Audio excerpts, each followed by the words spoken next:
not trying to show me. He's trying to give me the address towards. He's trying to. No, I don't gangbang, bro. No, I don't gangbang, bro. No, I thought you was that Salo that I seen on I don't gangbang. You got orange on I don't too. Hey, look. Nah. I seen you on LA Hood page. Wrong nigga. You're not from Snoopers. I don't gangbang. You're not from I don't Snoopers. gangbang. You sure? I don't gangbang. You're not from Snoopers. You're not from Snoopers. No, you're not from Snoopers. You're not from Snoopers. I swear to God. We on 4 niggas. Hold on. He slapped you. Bro, who slapped you? Did you just get slapped? I did. You just got slapped? Wow. Are you okay?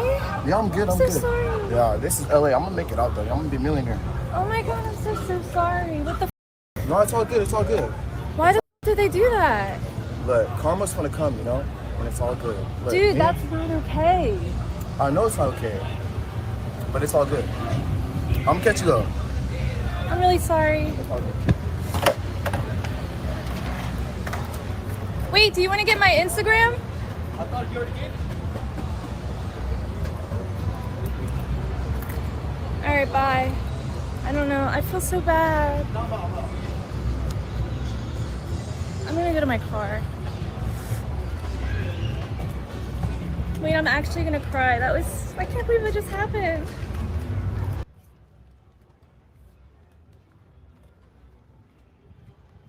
That's really upsetting.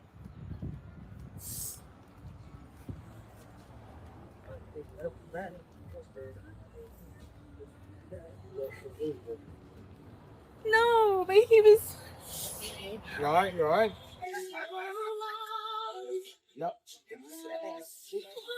No, he was really nice though, and they just ganged up on him for nothing.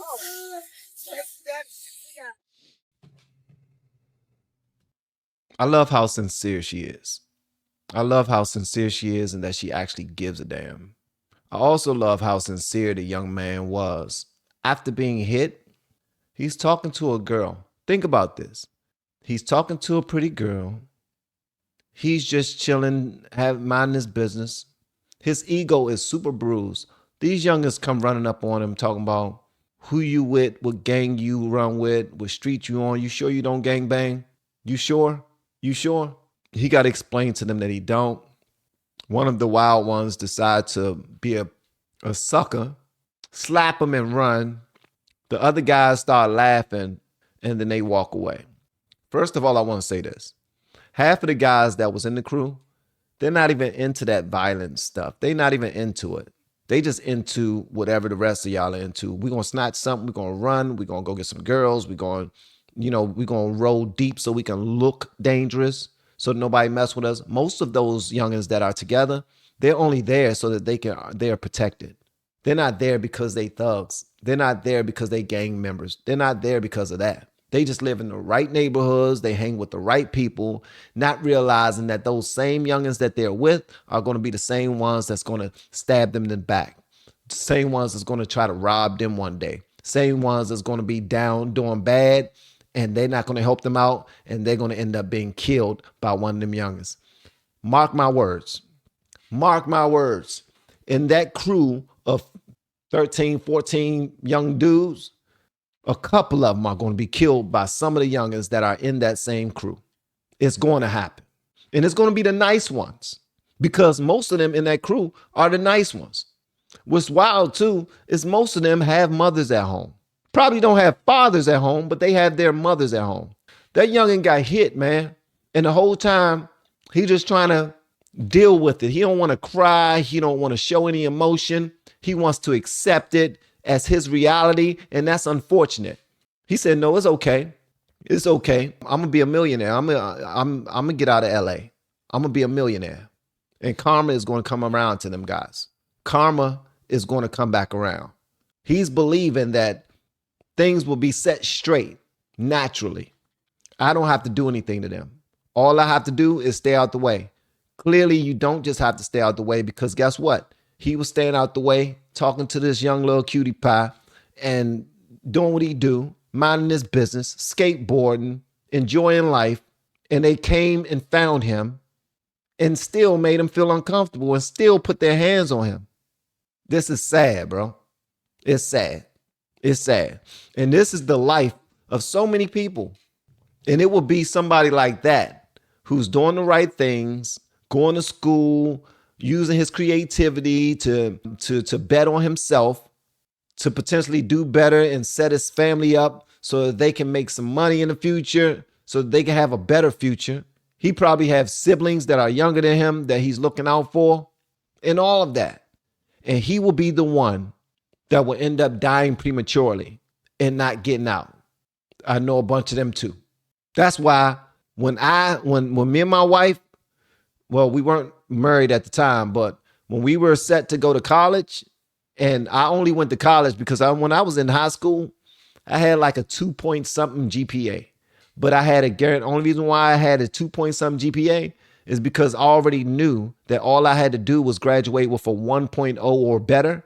And I was guaranteed 4 years at any university that was on the list that was provided to me by the system.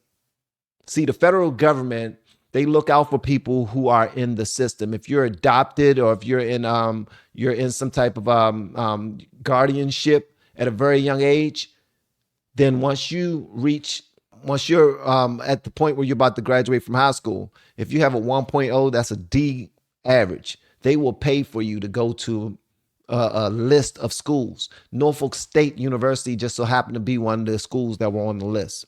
So I set out to go to Norfolk State. My big brother already went there. He went there. He was there.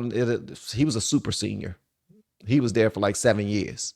So I went there. He had an apartment out there, but I got my wife pregnant on the way there. So she was a bunch of months pregnant at that point. So I ended up having to drop out so that I can find full-time work, so I can make sure that any children that I created did not grow up the way that I grew up. And that's exactly how it happened. But I got up out of there, and I feel disconnected from my childhood friends sometimes because they have so many experiences that they've had with one another up until the ages of early 30s, where they were all, working with each other sometimes, and they was all selling drugs with each other sometimes, and they was all going to the clubs and the go-go's, taking pictures and having sex with the same girls and all this other stuff. They just shared so much, all of the fights and all of the shootings and all that stuff around the old neighborhood. They was there for each other. They was there while I was gone raising my family, while I was gone starting my family. You know what I mean? But I thank God for him. I thank God for him blessing me enough to get out of that environment, to get away. Because I believe that if I didn't get away, I wouldn't be here today talking to you guys. I promise you that. 1,000%. 1,000%. Because in those neighborhoods, you got to actually be full, like 1,000% dog, or 1,000% the opposite direction, just 1,000% nerd. You try to play it cool and just straddle the fence, you be the one end up getting robbed, getting killed, getting set up by some chicks, anything. It could be anything. And although I had the skill to be a straight dog when I wanted to, and I had those opportunities, that's why when people ask me, how was school, man? How was high school? People complain about high school all the time. For me, high school was a piece of cake. Middle school was a piece of cake. Elementary school was a piece of cake. And we're talking about the worst areas in DC. We had fun. I was one of the youngins that loved to do bad stuff and loved to be around girls. Like, that's it. Like, it wasn't nothing. And I know for a fact that had I not met my wife in the 10th grade, I wouldn't be around. I know that for a fact. So much love to this young man. Shout out to him. I hope he get everything that the Lord has for him. This youngin handled it like a G.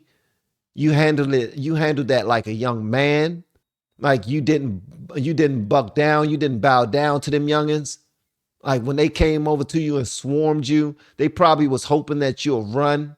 And had he swung back, that would have been a reason for them to do something to him. That would have been a reason for all of them to jump on him. And he knew that. Very smart youngin. And he does have heart. Some people probably look at this and be like, man, he handled it like a B. Nah, he didn't. That youngin', he handled this very well. And I'm proud of him. I don't even know him, but I'm proud of him. I'm proud of him. Yeah, I'm proud of this youngin' right here. This joint got me a little, got my eyes sweating a little bit, man. We have been helping people grow online. It has been absolutely amazing. We have helped many content creators get from zero to monetization in under 30 days. We even have a couple of these superstars who did it in 1 or 2 weeks. If you want to learn how to do YouTube, I don't care your age, I don't care what skills or talents you have, trust me, I can help you do it effortlessly. Just reach out to me with the word coach and we can get it done. One more thing, we have a YouTube course that I just now created. I'm extremely proud of, and a lot of people are getting so much from. Purchase that course and work with us. You can join our private Facebook group and our daily group calls, which is 3 to 5 days per week, and you can learn so much more than you've ever learned before. I can't wait to hear from you. Love you. Peace.